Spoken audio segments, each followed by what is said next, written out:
Baik, Assalamualaikum warahmatullahi wabarakatuh. Selamat sore, salam sejahtera bagi kita semua.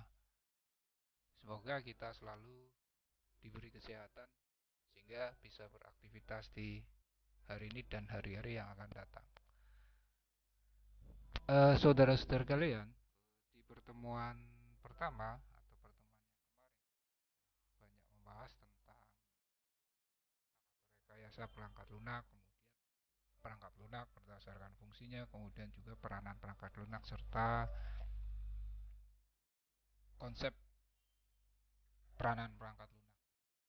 Nah, di pertemuan kali ini kita akan coba bahas tentang karakteristik dari PL atau perangkat lunak yang biasa kita kenal dengan PL ya. Nah, karakteristik perangkat lunak yang baik ya bisa kita jelaskan atau bisa kita gambarkan. Yang pertama, mempunyai daya guna yang tinggi atau usability ya. Kemudian mempunyai kinerja sesuai fungsi yang dibutuhkan pemakai, kemudian mampu diandalkan ya, reliable ya, kemudian mudah dirawat atau diperbaiki ya, lebih efisien ya, mempunyai antarmuka yang menarik, kemudian mempunyai siklus hidup yang cukup lama ya. Jadi ini karakteristik dari perangkat lunak. Jadi kalau melihat dari ini emang atau dasar dari karakteristik ini sendiri seakan-akan perangkat lunak itu sangat sempurna ya, atau sempurna ya, dalam artian dilihat dari kegunaannya, nah, dia harus mempunyai kegunaan. Kemudian dilihat dari kinerjanya ya sesuai fungsi yang dibutuhkan pemakai. Kemudian mulai diandalkan ya, serta mudah diperbaiki, lebih efisien, antarmuka yang menarik, serta mempunyai siklus hidup yang cukup lama. Nah, dari karakteristik ini sendiri, sebenarnya bagaimana proses perangkat lunak itu ya. Jadi proses perangkat lunak itu bisa kita gambarkan seperti ini ya. Jadi spesifikasi dari spesifikasi ya, apa yang harus dilakukan oleh perangkat lunak dan batasan atau kendala pengembangan. Kemudian pengembangan ya. Di pengembangan proses memproduksi sistem perangkat lunak ya, bagaimana proses menghasilkan atau memproduksi perangkat lunak yang. Kemudian di proses perangkat lunak yang lain itu ada validasi ya. Validasi pengujian perangkat lunak terhadap keinginan penggunanya. Penggunanya ya, bukan pengguna ya, tapi penggunanya ya. Serta evolusi ya. Jadi perubahan perangkat lunak berdasarkan perubahan keinginan sendiri. Nah, kalau dilihat dari sini ya, proses perangkat lunak itu sendiri kalau dilihat dari spesifikasinya, apa yang harus dilakukan oleh perangkat lunak dan batasan kendala yang kendala pengembangan. Jadi pada saat kita membahas satu perangkat lunak ya. Nah, sebenarnya perangkat lunak ini sendiri ya akan digunakan untuk apa ya? Kalau lihat spesifikasinya di sini, perangkat lunak itu digunakan untuk apa?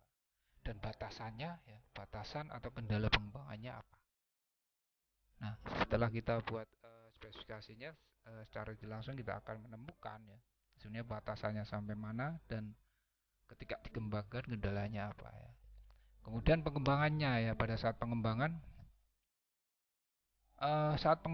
itu pasti ada melalui satu produk atau proses ya, proses memproduksi sistem perangkat lunak itu sendiri. Nah, prosesnya seperti apa? Apakah hanya hanya sekedar membuat tanpa memperhatikan kebutuhan perangkat lunaknya dan sebagainya, dan nah ini akan menyulitkan ketika implementasi ya. Berikutnya juga validasi ya. Nah, di validasi ini sangat penting ya, dalam artian validasi ini sendiri kaitannya bagaimana suatu perangkat lunak itu bisa istilahnya membackup atau istilahnya memenuhi apa yang diinginkan oleh pengguna ya. Jangan sampai ketika implementasi satu perangkat lunak itu sendiri bahwa perangkat lunak itu akan digunakan untuk A, tapi implementasinya untuk B dan seterusnya ya. Jadi harus sesuai dengan berikutnya evolusi ya. Jadi evolusi ini sendiri perubahan perangkat lunak berdasarkan perubahan keinginan. Nah ini emang agak uh, apa namanya ya, agak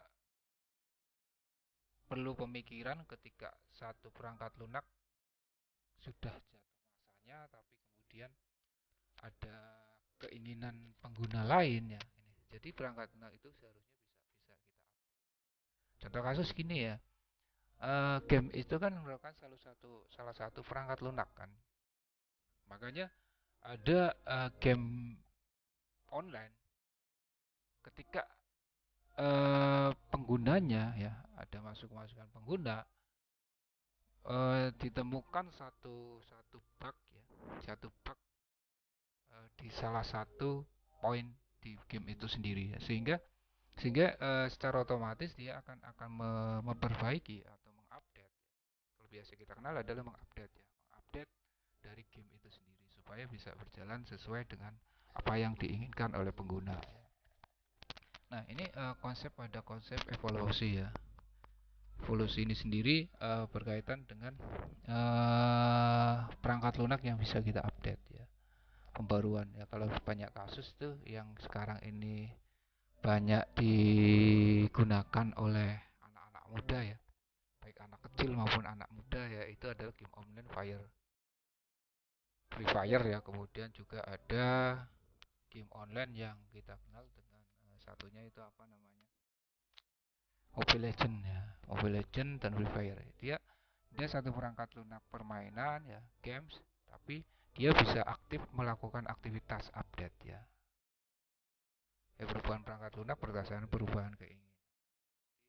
Dasarnya bisa kita update. Kalau kita lihat di Free Fire ataupun Mobile Legend yang dulu tampilan grafisnya masih kasar misalnya ya. Nah sekarang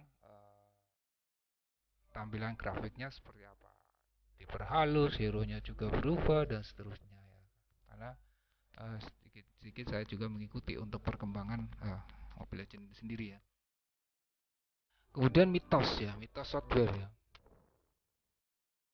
Nah, ternyata mitos itu sendiri bisa merambah ke mitos software ya. Bukan aja mitos-mitos klinik ya. Kalau dulu banyak sekali mitos klinik. Contoh kasus ketika ada suara burung perencak di depan rumah misalkan ya. Nah, itu ternyata nanti ada kedatangan tamu misalnya ya. Nah, itu satu mitos ya, yang ada di dunia nyata atau istilahnya di beredar di masyarakat ya. Tapi di software ini, di software pun ada mitos ya. Ya mitosnya masih diyakini oleh banyak manajer dan praktisi. Membahayakan karena mereka memiliki unsur-unsur kebenaran ya.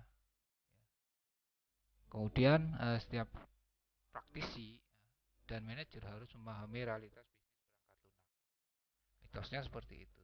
Jadi dimana kalau kita bisa jelaskan ya, masih diyakini oleh banyak manajer dan praktisi membahayakan karena mereka memiliki unsur-unsur kebenarannya. Ya, jadi emang konsep di perangkat lunak itu sendiri realitas atau mengimplementasikan hal-hal yang diinginkan oleh pengguna ya.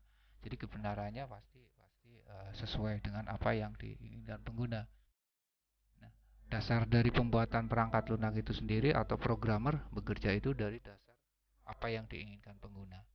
Kemudian sebelum dihasilkan perangkat lunak yang siap pakai atau siap digunakan, itu pasti ada proses uji perangkat lunak ya. Apakah sudah sesuai, validasinya sudah bagus ya, dan sebagainya. Kemudian setiap praktisi dan manajer harus memahami realitas bisnis perangkat lunak ya. Nah, memang bisnis di perangkat lunak ini sendiri semakin berkembang ya. Semakin berkembang diikuti dengan perkembangan perangkat lunak itu sendiri atau software untuk implementasi membuat satu perangkat lunak ya. Maka secara tidak langsung ya, manajer atau praktisi itu harus mengikuti ini.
lupa selalu berdoa, semoga dijauhkan dari hal-hal yang tidak kita inginkan ya, dan tetap semangat untuk beraktivitas hari ini maupun hari-hari yang akan datang.